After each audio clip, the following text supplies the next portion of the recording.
In September 1221, 30,000 men did the unthinkable.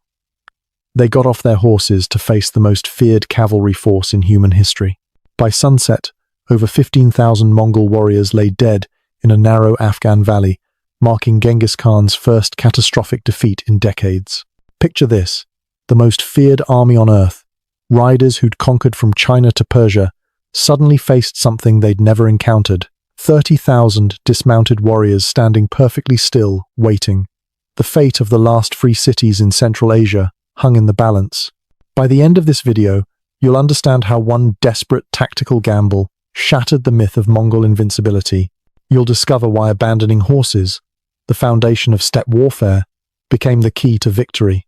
You'll witness the brutal 6-hour standoff that broke Mongol arrow logistics. And you'll learn how this victory's legacy vanished with one man's death. How could static foot soldiers defeat history's greatest mobile army? The thunder of 100,000 hooves suddenly stopped. That eerie silence in the valley of Parwan would precede the bloodiest afternoon in Mongol history. How could the Mongols lose over half their army in a single day? How could terrain neutralize the world's best horse archers? This is the story of Jalal al-Din, son of a murdered Shah, facing Shigi Kutuk, Genghis Khan's hand-picked general and adopted son. One sought vengeance for a destroyed empire, the other sought to finish what his adoptive father started. Only one would leave that valley alive. But here's what makes this battle extraordinary. It worked once, perfectly, devastatingly, then never again. Why did no one else copy this winning formula? What made this moment in a remote Afghan valley so unique that it could never be repeated? To understand this impossible victory, we need to see how the world's most feared army met its match. If you're fascinated by the untold stories of history's most decisive battles, especially the ones that defy everything we thought we knew, hit that like button and subscribe for more epic war content. Now, let me take you back to the blood-soaked valleys of Afghanistan. The story begins not on a battlefield, but with 150 murdered merchants. The Otrar massacre changed everything. When a greedy governor executed 150 Mongol merchants in 1219, he signed the death warrant for an entire civilization.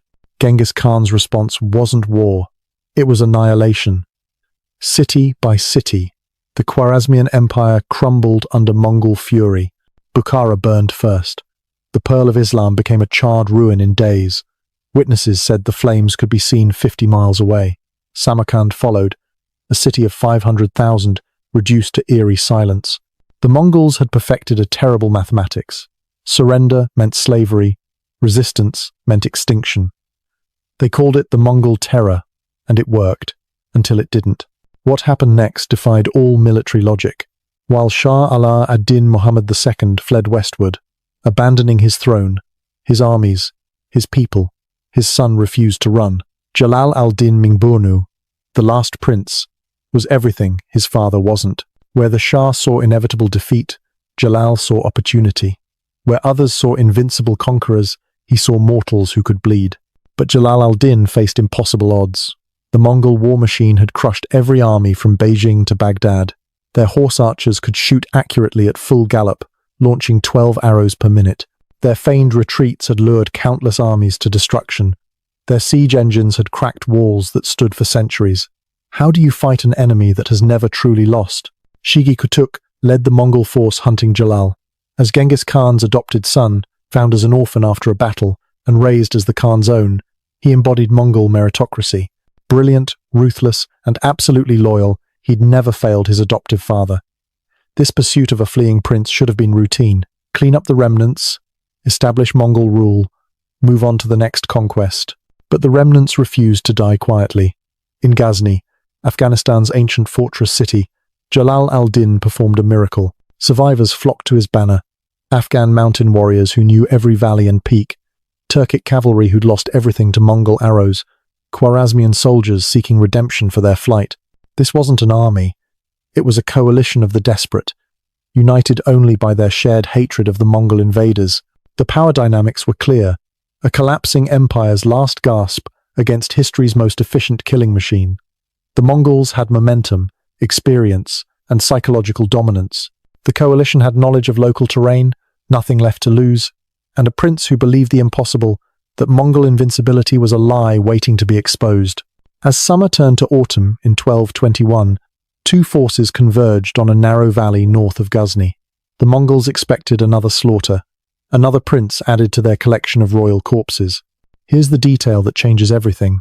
They'd already won a preliminary victory at Valian, scattering Jalal's scouts. Confidence coursed through Mongol ranks.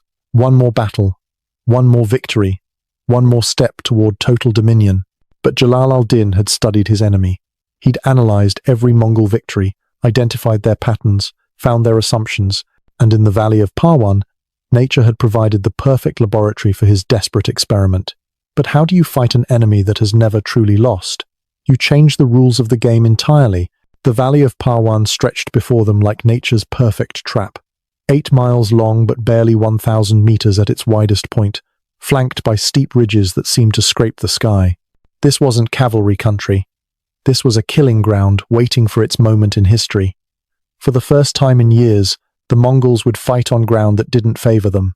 Shigi Kutuk commanded between 30,000 and 40,000 veteran horse archers. These weren't conscripts or levies. Every man had ridden with the Mongol horde for years, perfecting the art of mounted warfare.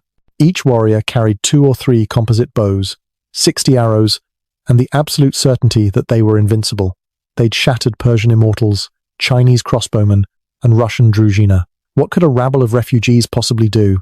But this rabble numbered between 60,000 and 100,000 souls. The exact count varies because this wasn't a traditional army. It was every man who could hold a weapon and had a reason to hate Mongols. Afghan mountain warriors formed the core, men who'd spent lifetimes navigating these valleys. They knew where morning mist lingered longest, where echoes multiplied battle cries into thunder, where 1,000 men could hide until the perfect moment. The Turkic cavalry remnants brought discipline and experience. These riders had faced Mongols before and lost. But defeat is education for those who survive it. They'd learned the rhythm of Mongol tactics, the timing of their feigned retreats, the distance at which their arrows lost killing power, knowledge bought with blood. Then came the Khwarezmian survivors, soldiers of a dead empire seeking either redemption or an honorable death. They'd run once. They wouldn't run again. Among them marched men who'd seen Samarkand's towers fall, who'd escaped Bukhara's flames, who carried the weight of unmourned families. Desperation creates its own discipline. What the Mongols didn't know was that this valley had already claimed armies. Local memory spoke of an Arab force swallowed by these ridges centuries ago, of Persian cavalry who entered but never emerged. The valley funneled armies like an hourglass funnels sand, compressed, slowed, vulnerable. In open steppes, Mongol mobility meant victory. Here, mobility meant nothing if you couldn't use it. The pre-battle skirmish at Valian should have warned Shigi Kutuk. Yes, they'd won, scattering Jalal's scouts. But the victory came harder than expected. The coalition forces didn't break at first contact, like most armies facing Mongols. They withdrew in order, maintaining formation, bleeding Mongol momentum with every yard. This is where the story takes a brutal turn. What seemed like Mongol confidence was actually the first sign of their doom. Psychological warfare preceded physical contact. Mongol veterans spread tales of their conquests around campfires, loud enough for coalition scouts to hear. The pyramid of skulls at Nishapur, the diversion of rivers to erase rebellious cities, the systematic execution of entire populations. Fear had always been their first weapon. But the coalition had their own stories. Survivors who'd seen Mongol horses stumble in mountain terrain, warriors who'd counted Mongol arrows and knew they weren't infinite. Most importantly, they had Jalal al-Din's newfound confidence. At Valian, he'd bloodied the Mongols and lived. The impossible had become possible. Then Jalal al-Din gave an order that made his generals think he'd gone mad. When battle comes, he announced, our mounted warriors will fight on foot. The silence that followed could have swallowed armies. Abandon horses, the primary advantage of mobile warfare. Even the Afghan mountain fighters, comfortable on foot, couldn't understand throwing away cavalry superiority. But the prince had calculated something his generals missed. In this narrow valley, horses were targets, not advantages. Mounted archers needed room to wheel and maneuver. Foot archers could pack together, concentrate fire, create walls of arrows that no charge could penetrate. It was insane. It was unprecedented. It was exactly what they needed. As dawn broke on the first day, 100,000 men crowded into a space meant for 10,000. The valley walls seemed to lean in, curious about the slaughter to come. Mountain eagles circled overhead, nature's patient undertakers. The very air grew thick with anticipation and the musk of gathered armies. Tomorrow, this grass would be red. These rocks would echo with dying screams. This valley would earn its place in history. But first, the armies had to test each other. Dawn of the first day brought probing attacks, neither side fully committing. Mongol light cavalry swept forward in small groups, launching arrows at maximum range before wheeling away. Standard procedure: test the enemy's discipline, map their positions, identify weak points. The coalition forces held their ground, shields locked, arrows nocked but not released. Jalal al-Din had given strict orders. Let them waste arrows. Make them come to us. The valley's acoustics transformed war cries into supernatural thunder. 1,000 Mongol throats, shouting their battle cry, became 10,000 in the echoes. Coalition forces responded with their own cacophony. Afghan war songs, Turkic battle chants, Arabic prayers. The narrow space compressed sound into a physical force that pressed against eardrums and rattled nerves.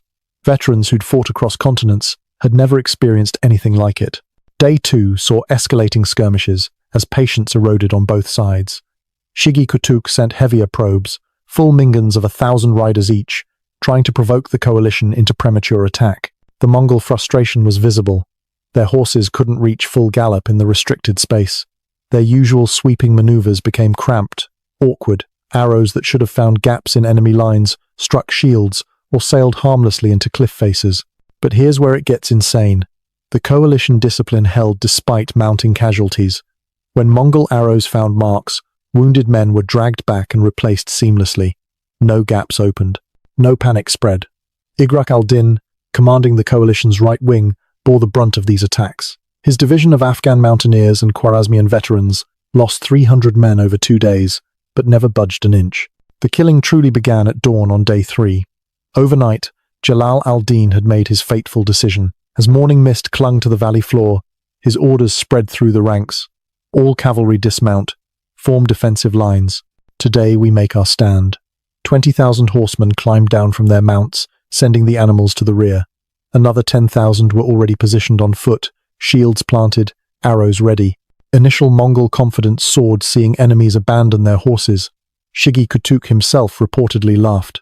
Dismounted cavalry were dead cavalry in steppe warfare.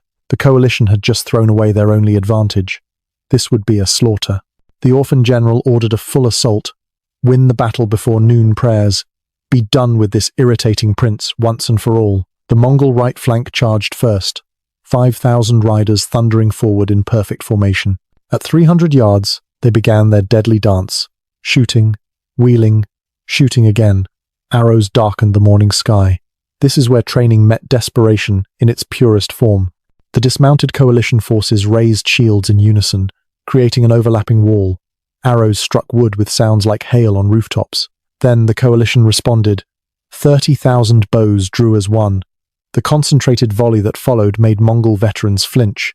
In open terrain, mounted archers could scatter, dodge, use mobility as armor. Here, packed into the valley's narrow confines, they were targets in a shooting gallery. Mongol horses screamed and fell. Warriors tumbled from saddles. The charge faltered. What happened next defied all military logic. The Mongols attempted their signature feigned retreat, a tactic that had destroyed armies from China to Poland. The right flank suddenly wheeled and fled in apparent disorder, expecting pursuit. 500 coalition cavalry, still mounted and eager for glory, took the bait. They charged, after the retreating Mongols, straight into the trap. But terrain betrayed the Mongols' perfect plan. The valley floor, churned by thousands of hooves, had become treacherous. Mongol horses, wheeling to encircle pursuers, stumbled and collided. The precise maneuver became a chaotic mess. Those 500 coalition riders died, yes, but they took 300 Mongols with them, an unacceptable exchange rate for the numerically inferior Mongol force. For 6 hours, the impossible held.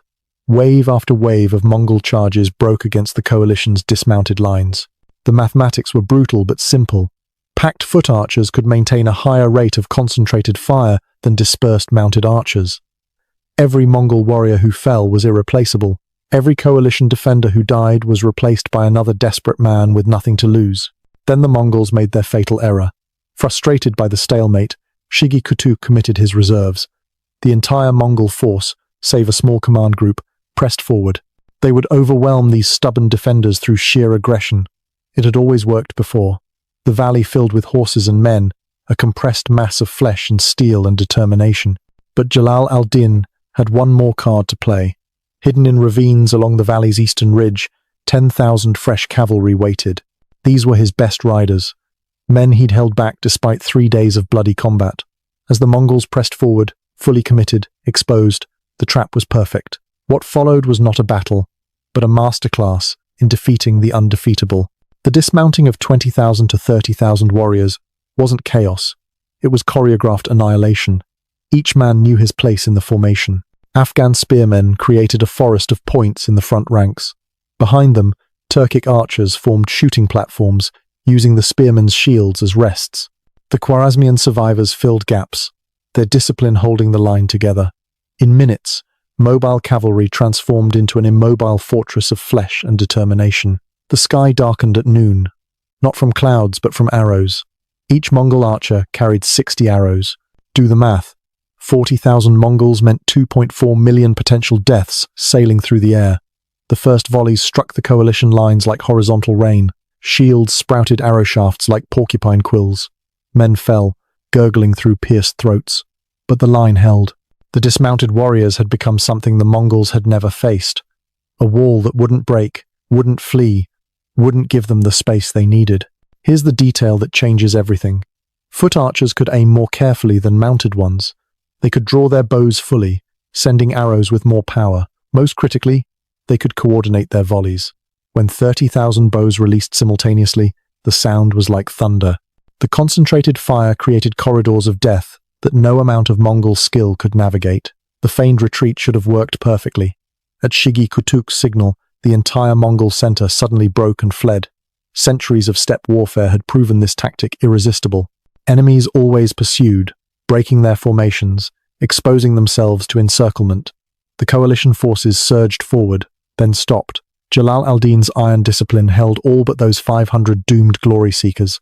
What followed was pure tactical genius. As the Mongols wheeled to begin their encirclement, they found the coalition forces had actually advanced their line in perfect order. The pursuing infantry moved forward exactly 50 yards and stopped, maintaining formation. The Mongol trap snapped shut on empty air. Worse, their wheeling maneuver had brought them closer to those deadly concentrated volleys. A young Afghan shepherd turned soldier named Mahmud held his section of the line as friends fell around him. An arrow punched through his shield, stopping inches from his face. His neighbor took 3 shafts to the chest, drowning in his own blood.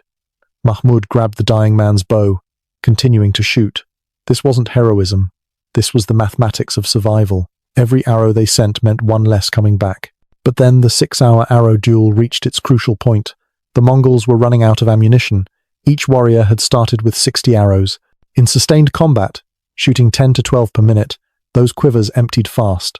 Mongol logistics depended on quick victories, recovered arrows, and resupply from wagon trains.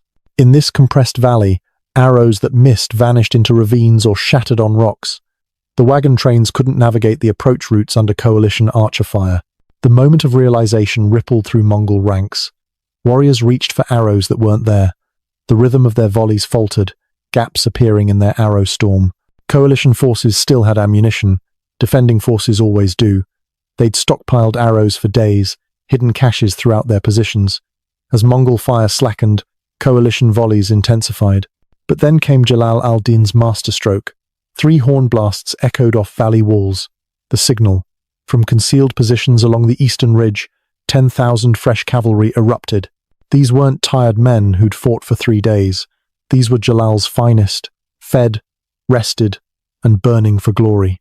They struck the Mongol left flank like a hammer hitting glass. The psychological shock was devastating. Mongols prided themselves on always knowing enemy positions, always controlling the battlefield's shape.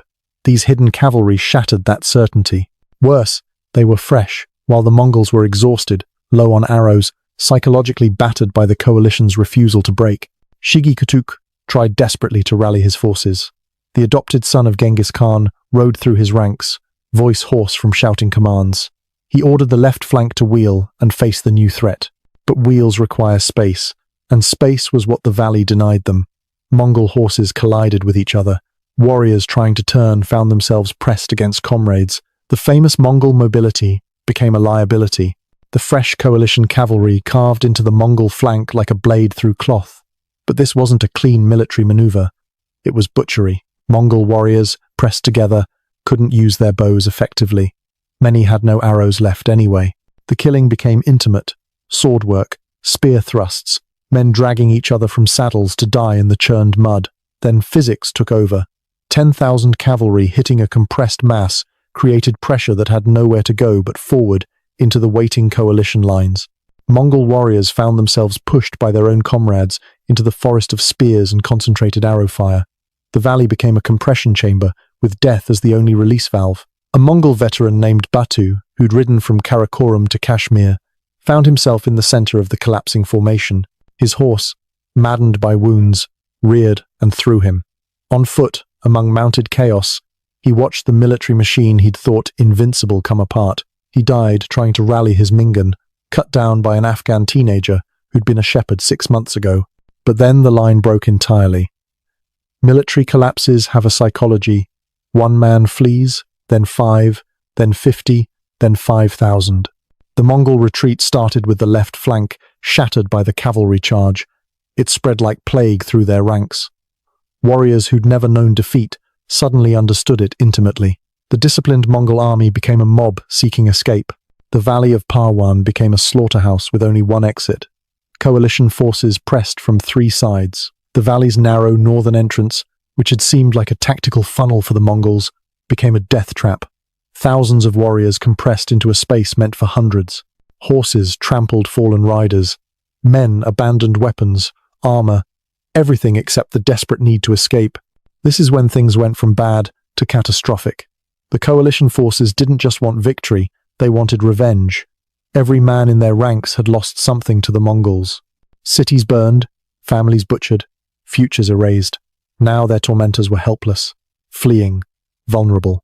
The killing frenzy that followed shocked even hardened veterans. Stakes through ears became the coalition's signature. Mongol warriors, thrown from horses or pulled down by infantry, found themselves pinned to the ground by wooden stakes driven through their ears. It was deliberately cruel, intentionally symbolic. The Mongols had made pyramids of skulls. The coalition made a valley floor of staked corpses. The pursuit continued for miles beyond the valley. Small groups of Mongols, separated from the main route, were hunted through ravines and over ridges. Local Afghans who knew every goat path guided coalition forces to fleeing enemies. Some Mongols tried to surrender. The coalition wasn't taking prisoners. This wasn't war anymore. It was extermination. By sunset, the impossible had happened. Of the 30,000 to 40,000 Mongols who'd entered the valley, over 15,000 never left it. The exact count varies because many bodies were never found, lost in ravines or carried away by mountain streams running red. Shigi Kutuk escaped with perhaps 10,000 to 15,000 survivors, many wounded, all psychologically shattered. The mathematics of death were simple and horrifying. The greatest military machine in human history had lost half its force in a single day. Elite warriors who'd conquered from sunrise to sunset lay stacked like cordwood.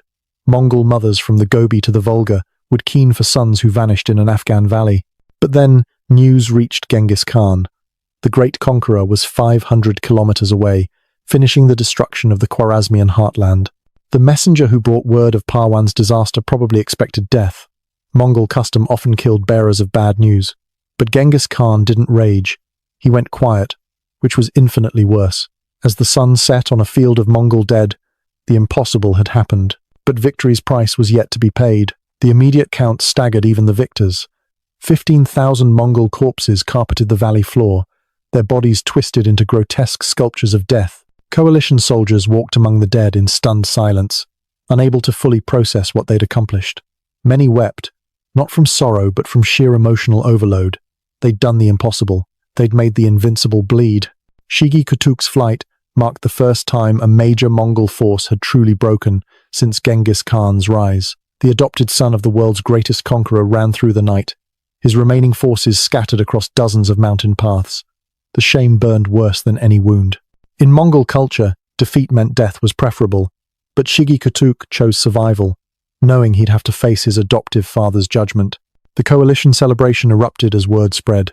Warriors who'd fought for 3 days without rest suddenly found energy to dance, sing, and praise Allah for deliverance. Jalal al-Din moved through the camps, personally thanking commanders, embracing common soldiers, sharing the victory with every man who'd held the line. For the first time since the Mongol invasion began, hope flickered across the surviving Khwarezmian lands. Cities that had submitted to Mongol rule suddenly declared for Jalal al-Din. Messengers rode day and night, spreading word that the Mongols could die like other men. Herat opened its gates. Ghaznī's garrison swore renewed loyalty. Even distant Balkh sent congratulations. The last free prince had become the first victorious general against the Mongol horde. The psychological impact rippled outward like waves from a dropped stone. Think about that. Individual warriors who'd fled previous battles now stood taller. The terror that preceded Mongol armies, often their most effective weapon, cracked like ice in spring. If 30,000 dismounted warriors could destroy a Mongol army, what else was possible? Men who'd hidden in mountains emerged. Soldiers who'd deserted rejoined colors. The coalition swelled with new volunteers. But Genghis Khan didn't become Genghis Khan by accepting defeat. His response was swift, brutal, and strategically brilliant. No more direct confrontations. No more giving the coalition a target to mass against. Instead, he unleashed dozens of smaller forces to harass, raid, and terrorize. The Mongol way of war adapted within weeks. If they couldn't crush the coalition in open battle, they'd bleed it through 1,000 cuts. The strategic shift began immediately. Mongol raiders struck coalition supply lines. Foraging parties vanished. Messengers were found days later, mutilated beyond recognition. Cities that had declared for Jalal al-Din woke to find Mongol horsemen burning their suburbs. The concentrated coalition force that had won at Parwan couldn't be everywhere. For every raid they stopped, 3 succeeded. Here's where the myth died. Coalition fractures appeared within a month of victory. The unified command that had held at Parwan splintered as regional commanders wanted to protect their own territories. Afghan leaders demanded the army move to defend their valleys. Turkic cavalry wanted to reclaim their lost cities. Khwarezmian survivors spoke of liberating what remained of their homeland. Igrak al-Din, the hero whose division had borne the brunt of Mongol attacks, became the first major defection. Pride before the fall took literal form. He demanded greater recognition, more troops, supreme command of the right wing. When Jalal al-Din refused, Igrak withdrew his forces. The man who'd helped win at Parwan would die months later, caught alone by a Mongol patrol. The march to the Indus revealed the trap closing. Jalal al-Din couldn't maintain his concentrated force. It required too much food, too much coordination, too much unity. But dispersing meant giving up the only advantage that had brought victory. He chose to keep his army together and march toward India, hoping to find new allies, new resources, new hope. Let that sink in. The greatest tactical victory against the Mongols was already becoming strategically meaningless. Genghis Khan personally took command of the pursuit. Not the frontal assault Jalal expected and could defeat, but a grinding harassment that wore down coalition morale day by day. Mongol forces shadowed them, struck at stragglers, poisoned water sources, burned fodder before they could reach it. Individual stories from the march paint the picture. Ahmad, a young Khwarezmian who'd fought bravely at Parwan, deserted after his brother died in a night raid. Turkic horsemen slipped away in small groups, deciding survival trumped glory. Even Afghan mountaineers, fierce in their home valleys, grew reluctant as the army moved farther from familiar ground. What happened in that valley stayed in that valley. Literally. The tactical brilliance that had won at Parwan couldn't be replicated on open ground. When coalition forces tried to dismount and form defensive lines during skirmishes, Mongol raiders simply avoided them, striking elsewhere. The static defense that had worked in a narrow valley became a liability in open terrain. The irony was devastating. Victory at Parwan had proven Mongols could be defeated, but also forced them to evolve. Like a disease becoming resistant to medicine, the Mongol war machine adapted. They'd learned to avoid narrow terrain, to prevent concentrated coalition forces, to use strategic mobility against tactical superiority. Jalal al-Din had won a battle that taught his enemies how to win the war. By the time the coalition army reached the Indus River, it numbered barely 30,000. Desertion, disease, and constant Mongol harassment had carved away its strength. The men who remained were exhausted, demoralized, trapped between the greatest conqueror in history and one of the world's mightiest rivers. Parwan had proven the Mongols could bleed. but it had also signed 25,000 death warrants. The Indus River massacre rendered Parwan's victory meaningless in the cruelest way possible. 25,000 men, many of them heroes of that impossible triumph, drowned in the churning waters or died on Mongol lances as they tried to cross. Jalal al-Din himself barely escaped, swimming the river with 7 companions while his army died behind him. The coalition that had achieved the impossible at Parwan was erased in a single afternoon.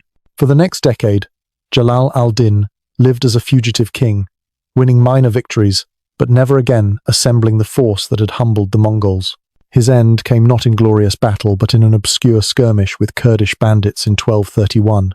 The last Khwarezmian prince died alone, abandoned, his victory at Parwan already fading into legend. History has a way of changing back. Ask yourself, why was the tactic never repeated? The answer lies in Parwan's unique circumstances.